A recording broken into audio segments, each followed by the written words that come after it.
Hello, good day, and welcome to this session on equal opportunities and treatment for providers. By the end of this session, you should be able to define equal opportunity and fair treatment, as well as give examples of fair treatment, and finally, describe the objectives of equal opportunity and fair treatment. When it comes to Ghana, the objective of the procurement system in Ghana, which is being regulated by the Public Procurement Authority, is in summary to achieve fair, transparent, and non-discriminatory procurement activity. So when you read the Public Procurement Act, the object of the Public Procurement Authority is to harmonize the process of public procurement in the public service to secure a judicious, economic, and efficient use of state resources in public procurement and ensure that public procurement is carried out in a fair, transparent, and non-discriminatory manner.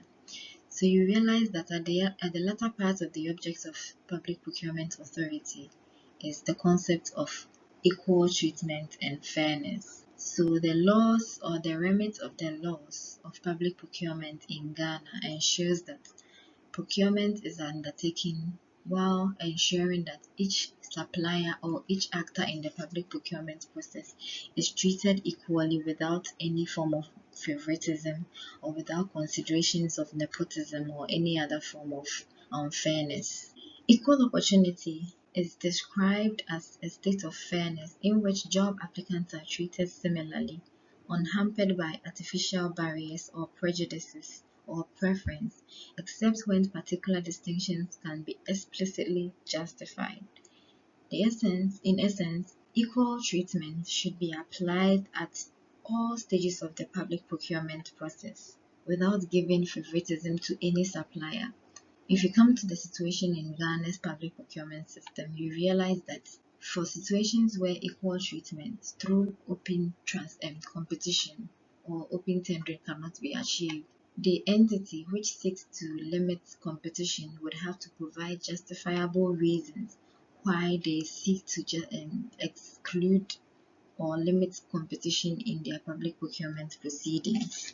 In achieving equal opportunity, one has to ensure that the important jobs in an organization goes to people who are and not to go to persons for reasons deemed arbitrary or irrelevant, such as circumstances of birth, upbringing, having well-connected relatives or friends, religion, sex, ethnicity, race, caste, or involuntary personal attributes such as disability, age, gender, or sexual orientation.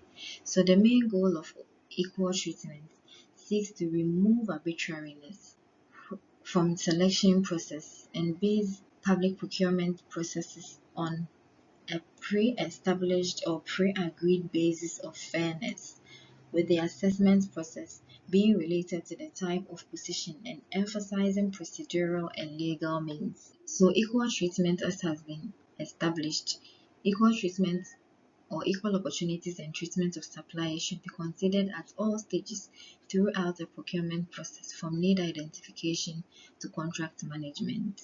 In order for public procurement practitioners to remove arbitrariness from the selection process and base it on some pre-agreed basis of fairness, with the assessment process being related to the type of position and emphasizing procedural and legal means. So the procedure for awarding contracts, the procedure for undertaking procurement activities should be devoid of any form of arbitrariness, where contracts are awarded or to favored suppliers and then qualified and equally competent suppliers are ignored in the public procurement process. This situation has to be avoided as much as possible.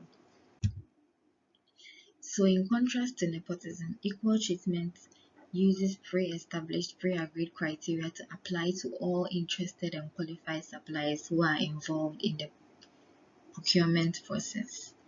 So examples of equal treatment and opportunity is that 1. Do not engage in any conduct that would defeat the purpose of a fair and transparent selection process. You also have to identify and actively manage actual and perceived conflicts of interest, where people feel that a possible procurement act of the practitioner is likely to be related to conflicts of interest, there has to be clarification and management of such situations so that there is no biases or there is no withdrawal from the public procurement process. You also have to ensure that you provide equal access to information that is made available at the same time for all interested tender participants. You don't restrict information to a certain cluster of suppliers while providing detailed information to other sectors of suppliers. Information availability has to be to all interested bidders or participants in the public procurement process. You have to provide additional information or clarification which arises from individual potential tender participants equally to all potential tender participants, and where feasible, do this in writing, whether in hard copy or an electronic form. Also, if the closing date is extended, provide an extension notice to all. The emphasis is all. You don't have to provide the notice to selected few favored suppliers, but the notice has to be provided to all potential tender participants in sufficient time before the original published closing date and time. What are some of the objectives of equal opportunity and fair treatment? It should contribute to a more efficient allocation of resources through increased competition, higher quality procurement, and budgetary savings for government and thus taxpayers. So, if there is increased competition, if there is openness or equal opportunity and equal treatment, it ensures that there is efficiency in the allocation of resources, because in the end, contracts are not awarded to a restricted segment or niche of suppliers who are clustered in a given area.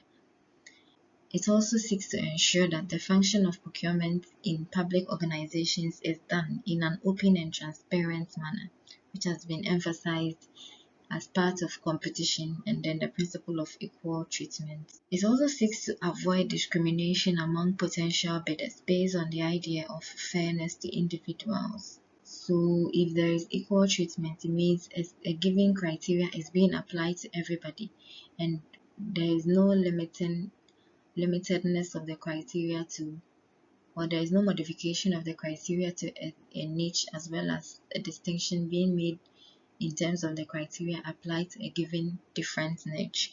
The same criteria is being applied to all potential suppliers who are interested in the public procurement proceedings. And finally, it requires that identical situations should be treated in the same way.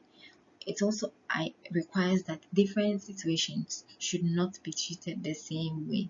So in this session, we have learned about equal opportunity and equal treatment, as well as some examples of fair treatment and the objectives of equal opportunity and fair treatment.